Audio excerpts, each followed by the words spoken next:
د ټایفاید یا مورقي ناروغي دا ناروغي یو میکروبي ساري ناروغي ده چې د یو باکتریې په ذریعه باندې رامنځته کیږي چې د نوم دی سلمانیلا. دغه باکتریا چې ده په ناپاکه غذایي موادو او ناپاکه اوبو کې وي، کله چې دا سړی وخوري د خولې د لارې نه چې دی کولمې ته داخلیږي او په کولمو کې چې دی ځای په ځای کیږي او وروسته د 6 یا 8 ورځو نه ناروغ ته چې دی د مورقي نښې نښانې پیدا کیږي، یعنې په دې ناروغۍ باندې اخته کیږي. دا ناروغي چې دا په وروسته پاتې هیوادونو کې لکه هندوستان، پاکستان، بنګلادیش او همدارنګه افغانستان او داسې نورو افریقایي هیوادونو کې چې دا ناروغي ډیره زیاته ده. هر کال په دې ناروغۍ باندې میلیونونه انسانان چې دی اخته کیږي او په لکونو انسانان د دې ناروغۍ له کبله خپل ژوند د لاسه ورکوي. 10% کې ناروغان داسې دي چې تر 6 میاشتو پورې دا میکروب د مورقي یا ټایفاید میکروب په ډکو میتیازو کې خارجوي او په دې باندې نور انسانان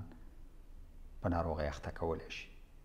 او 15% کې داسې ناروغان چې تر 1 کال پورې په ډکو میتیازو کې خارجوي او نور روغ انسانان په دې ناروغۍ اخته کولی شي، یعنې که درمل نشي. د دې ناروغۍ نښې نښانې چې دي دا قبضیت دی یا اسهال دی. تبه پکې ویاین تر 40 درجو پورې لوړېږي، حتی 7 ورځې په دې کې تبه دوام کوي او همدا علت دی چې خلک یې د ملاریا سره غلطوي.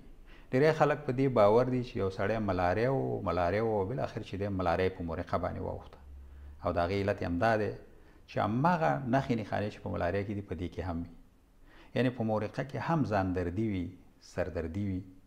او همدارنګه په دې ناروغانو کې په پتونونو یعنې مټو او په ورونونو کې سرې نقطې وي،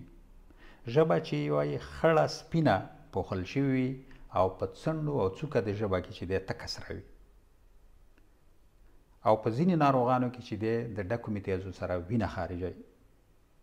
معنا دا که درمل نشي ځکه دا د انسان کولمې چې دی زخمي کوي او که چېرته درمل نشي د دې امکان شته، د دې شونتیا شته چې کولمې سوری شي او